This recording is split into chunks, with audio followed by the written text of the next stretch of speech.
Let's get started again, and I want to introduce Dr. Valjo Anderson from Brigham Young University. And I'm actually got a bio, and I'm allowed to say it. So, Val was brought up at a small farm in Ephraim, Utah, attended Snow College here in Utah, then Utah State University, where we're proud to say that he got bachelor's and master's degrees, and then went off to Texas A&M for a degree in range ecology. He's been at BYU since 1988, and he's been active in rangeland ecology and restoration research ever since then. And he currently chairs the Department of Plant and Wildlife Sciences at Brigham Young University.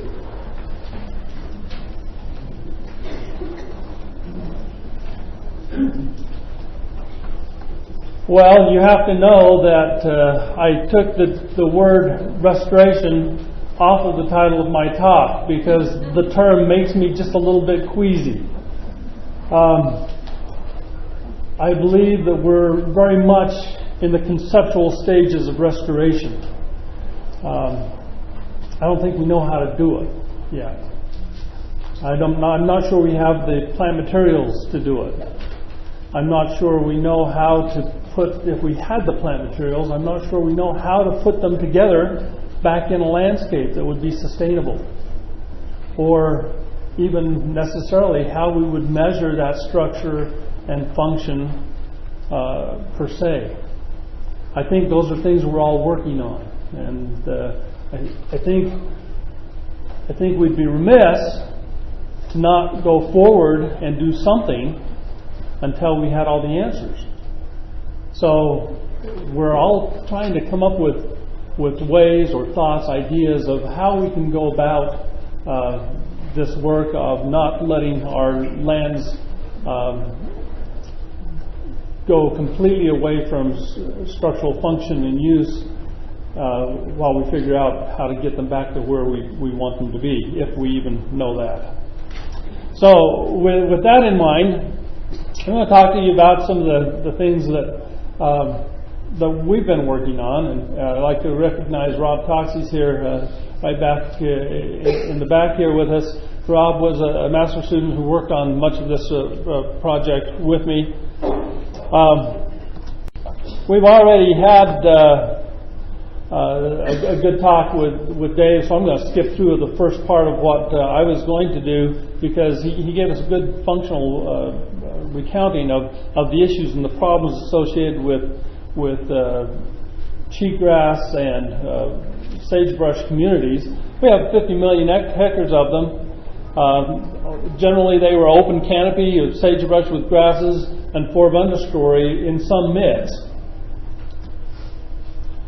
Historically, we had fires, and this fits within the framework of the years of spread that Dave talked about in terms of how often we would expect to have fires. And it played a local role in natural sagebrush communities because it promoted that patchiness and it promoted diversity, things that we value and recognize that are structurally important, functionally important in these communities. Of course, we know that there has been, cheatgrass has altered I've got a problem with that. Cheatgrass has altered the succession of what's happening naturally in our communities. We've changed the fire frequency. The timing of competition for the resources have changed as well. And with the cycle that Dave described, we find ourselves arrested in an annual stage that's just cyclic. And so there's not an opportunity for what we would have understood natural secondary succession to occur to bring us back to the communities that we would expect on these sites. And so we end up with something like this, something that was sagebrush and juniper mix, and now we have a few skeletons of what the past was, but very much a sea of cheatgrass. We want to change things.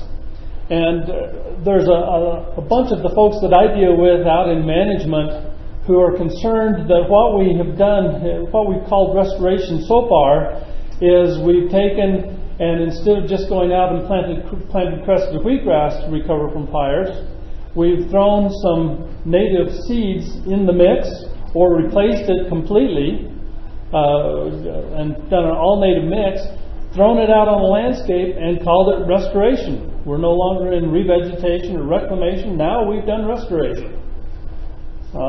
Unfortunately, the general consensus of that group is the native things that we've thrown out there haven't worked so great.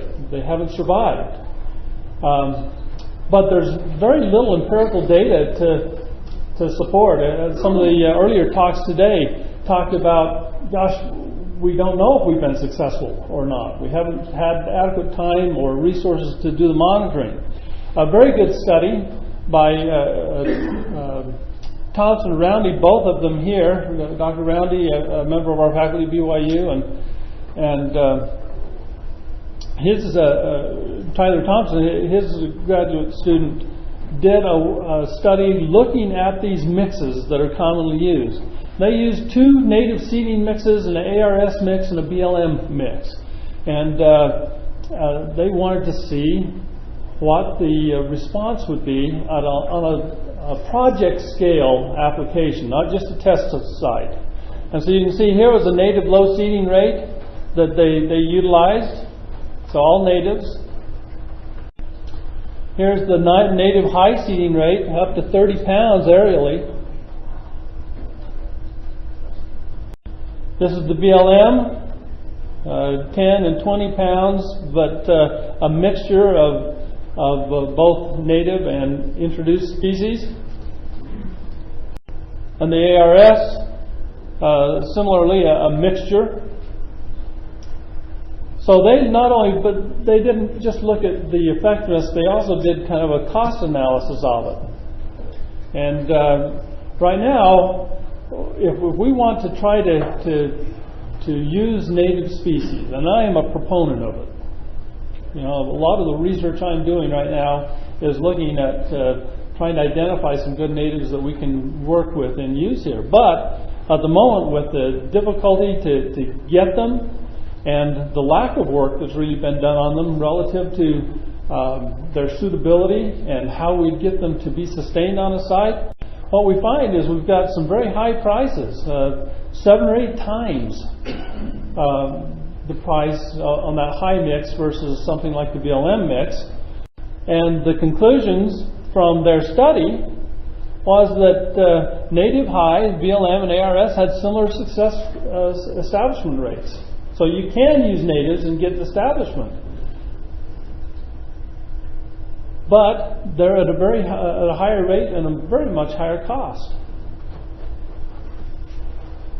And then in many of these areas that have been dominated by cheatgrass, if we want something other than cheatgrass there, or it could degrade from there to go with some other nastier things even, we've got to do something. We have to have some active work being done here.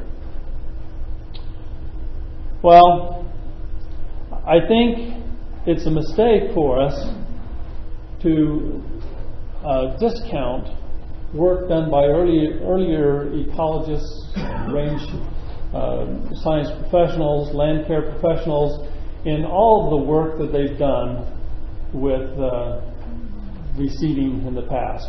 And regardless if they did it to increase forage for livestock, which was much of the reason they did some of what they've done, but thank goodness they did some of that stuff. We might not have the soils. We've heard the talks today. If we lose just a small amount of soil on some of these systems, you've lost a great amount of the productivity and the potential. And so it's good to have something back out on the ground that would sustain the soil, if nothing else, protect it. But what we end up with in a rationale for what we've coined assisted succession is let's use those natural processes, the successional processes, unfortunately, cheatgrass has kind of wiped out those things that would be pioneering and in our natural communities for whatever reasons, and there are many that are out there, and some probably unexplained. We don't seem to have natural succession working in this system. But we can still use the concept, and that is we replace the early rooterals with something else that then facilitates what hopefully will happen after that. And so in this scenario, we'd have a cheatgrass community, and we would make a planting, a modification. In this case, I'll use Crested, but there are other grasses that could work, or mixtures of others that in combination could work. And we shift from a cheatgrass community to a wheatgrass community, for example. Now, we've been able to do this. We're still able to do it. Some of my friends out in the BLM, if they had their choice, we talked about how influences come from the higher ups. There's a lot of them out there. If they had their choice, they would simply go here because that's what they've got confidence in. That's what they've seen in year after year to work. They can get something on the ground. And again, regardless of what we would apply the use to, we can get something established. And when we do that, it can set up, if we simply have some niche openings in this, once we've converted from cheatgrass, recaptured the site to a perennial ecology, we can come back in, open niches, and bring some native elements of the community back into the system. Now, is it going to be a completely native system without anything else in there? No, you're probably not going to get rid of crested wheatgrass completely. There's a reason why it's able to compete with cheatgrass, and that's because it's very competitive. But generally, it hasn't been invasive. As soon as I say that, someone's going to say, well, wait a minute, I know a place where it did. But generally, it stayed put where we planted it. And you can still see out in these big plantings that we saw in an earlier aerial photograph, stark lines of where that planting was, back in the 60s, still there. Well, there's an opportunity here for us to use natural processes, I think, to reach an end. There can be a number of reasons, but for many reasons, the annuals, such as cheatgrass, affect those sagebrush areas by limiting the establishment of the native seedlings, increasing the fire frequency. The aggressive perennials, and we've bred them. We've found the most aggressive ones. We've spent this was not just a one-time collection over in Russia that they came back with and happened to hit the jackpot. There has been a lot of time, effort, research done to find these, develop these elements of these grasses to be selected for very aggressive seedling states so that they can compete. We might need to do that with some of our native species. Although there's a resistance out there that, with the natives, how native is native if you modify it? I don't know. Those are some of the issues we'll have to face. But we know we can get crested wheatgrass on many of these sites. And so we recapture the site back to a perennial ecology where the fire frequency is reduced back to something that would be normal for that site, and back to a system where resources are being used in the same temporal elements and the same way in terms of component elements of resources in the soil as was there perhaps in a more native state. So we've got this kind of a situation, and we want to convert it. Now, do we wait for fires? A lot of times we're being reactive. We have a fire out there, and that's when we go do something. And I think, yeah, we do. I think we have to go do something when it burns. And that is an opportunity. We do get some reduction, but do we have to wait till this stuff burns before we can take any kind of an action? I don't think so. What we want is to shift from that monoculture of the annual grass to something like this that's got the inner space, it's being captured. In fact, those two sites, the one I just showed you before and this one, are next to each other. They were part of the same burn. And about 15 years post-burn, the one side of the fence was planted crested wheatgrass. That's this. The other side was left to its own, and it's simply the sea of cheatgrass. So 15 years post-fire, or post-seeding, we've recaptured the site almost completely. It's difficult to find cheatgrass in this site. This is a nearly completely occupied site. And so this one's set up and ready now for some perturbations. But you have to wait for a fire to hit. We've tried some other things. Let's go right into one of these areas that's just a sea of cheatgrass, and with a single pass, using some shoes that take and remove the top inch of soil with its accompanying seed bed, cheatgrass seed bank, and side casting it, and then hooking a drill that follows right down those rows and planting in this mix of introduced species. This is in the second year, and you can see this is out west of Utah Lake in the Alberta area, a rain shadow across that western mountain, so it's a low precip zone. But the second year, you can start seeing those rows of the grass coming. And 7 years after, this is the same site. It's had cattle grazing on it every year after that second year as well. But these things can recapture these sites. Now, it may not be what we want as the end product, but now we've got a site back where we can do something else with it. We have some choices. Another thing, plateau was mentioned, and maybe we don't wait till we've got some infested areas, and maybe we don't wait till we've lost everything in a fire. Maybe we want to come in and rescue some sites. Now, what we're looking for is a window of opportunity. Generally, this would work well where you've got some perennial things that just need release from cheatgrass to be able to reestablish, or you want to use a window to come in and overseed and come into this. We found plateau to be very effective, especially in the driest regions. Some of this work was done out on the West Desert in Dugway, where we're sitting between an 8 and 10 inch rainfall regime, and we found that 4 ounces of plateau give us almost bare ground relative to cheatgrass for 2 years, a single application. So we sprayed this is the control, and there's the treatment, and for 2 years we don't have any cheatgrass. So we've got a 2-year window that we can do something. Either give these plants a chance, and if there's some other plants in there that can respond in that length of time, let them do it. Or we could come in and try to get something else established there.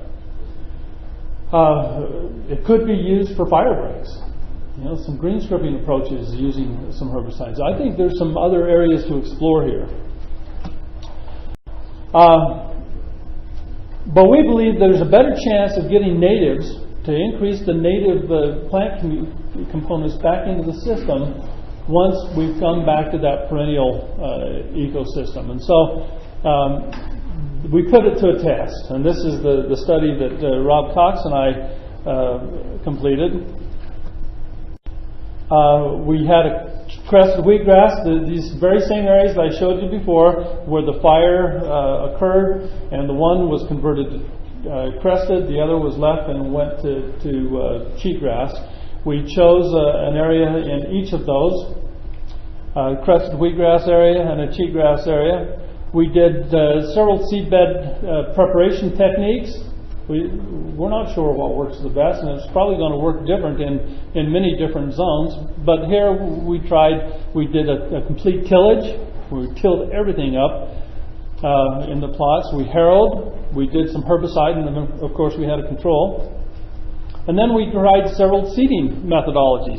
You know, 2 to 3 weeks after the seed bed preparation treatment, we went in and we drilled, we broadcast, then we broadcast and covered some, and then we had, again, a control.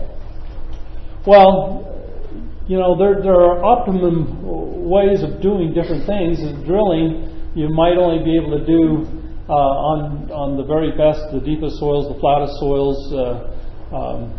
Broadcasting and covering, you might can do on some little rougher terrain.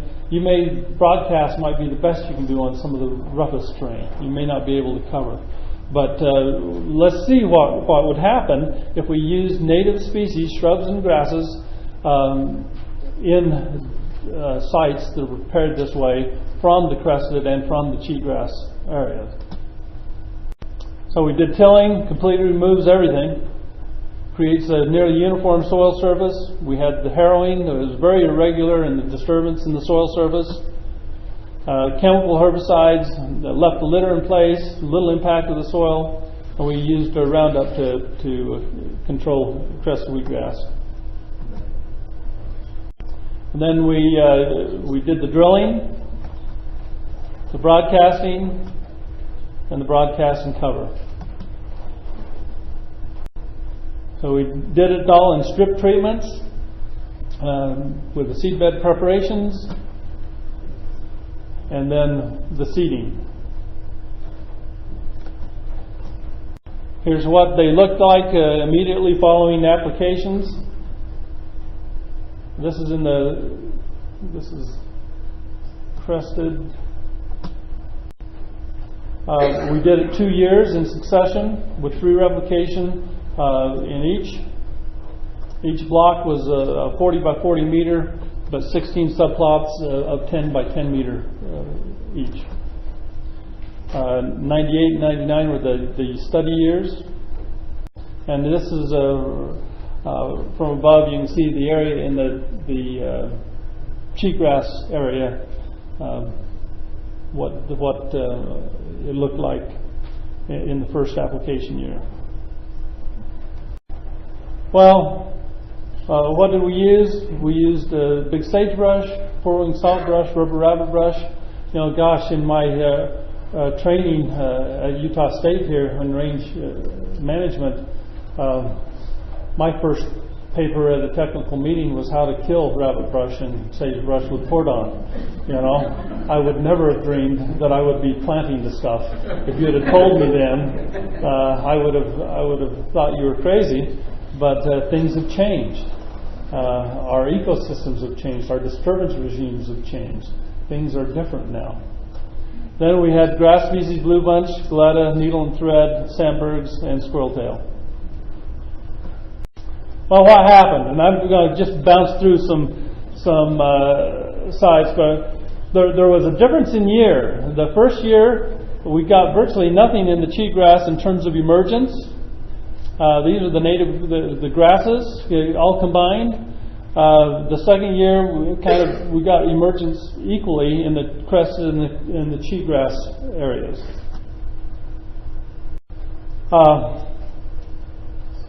We got various responses with the different kinds of combinations. Okay. What I'm going to point out here, for the purposes of this talk, this is not a techniques talk, but it's the look at what's happening with crested and cheatgrass. You'll see a year difference here in the emergence, but wait till we get to those things that survived. Okay, here's the rabbit brush and the sagebrush, and there's here's the 4-wing. Okay, now let's get to the point. Survival. You'll see that we don't have a year element in the survival anymore, and the reason why is because survival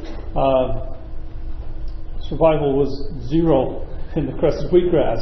After a year, those seedlings succumbed, every bit of them. All of them, of every species, succumbed to that heavy cheatgrass reinvasion. And so we don't have the year treatment anymore. But you can see that we got various treatments with things in the Crested. Again, you saw the grasses, here's the sagebrush and the rabbit brush, here's the forewings. And so shifting to that perennial system allowed us to be able to have things established. Here's the plots as they look now. You'll know we went into those were the early years, or we went immediately into a real significant drought right after that, and we lost a lot of the herbaceous component. Interestingly, the shrubs hung in there. We've got sagebrush and rabbitbrush and forewing, and we were able to get them. They established, and they're still there.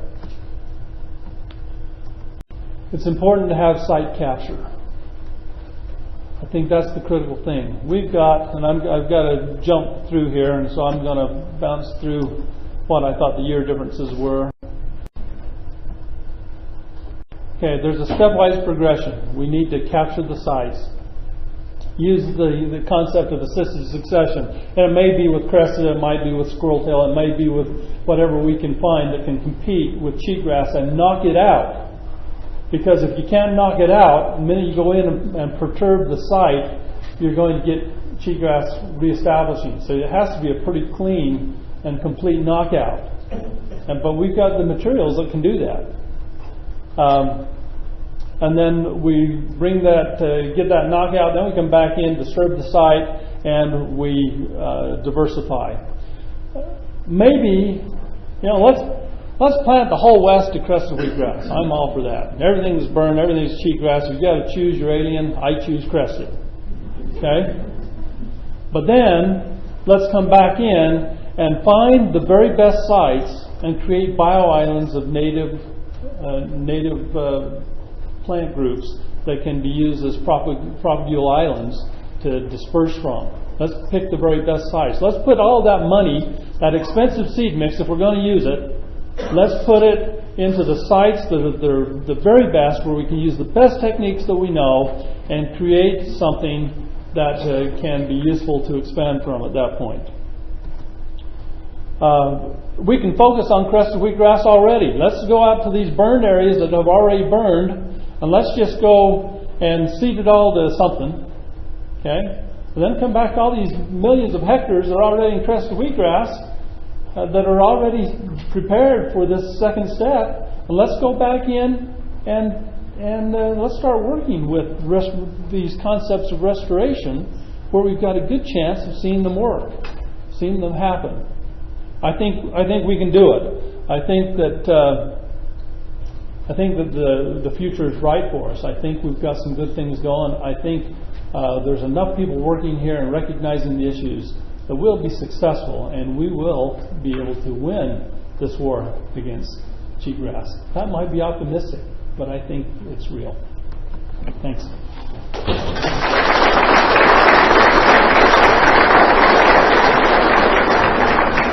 We do have time for one question, probably. If there must be someone out there. Okay. Hi. Go ahead. Somebody, yeah.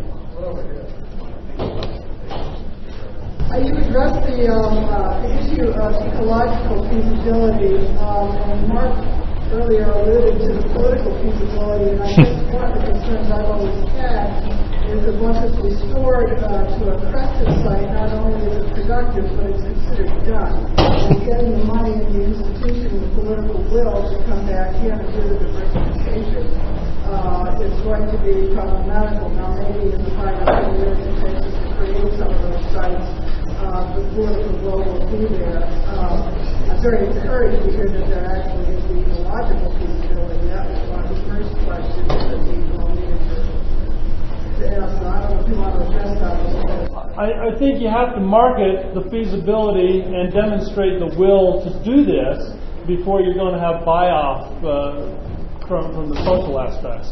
And so, besides, I don't worry about that, because Mark's going to work it out. Thank you. Thanks.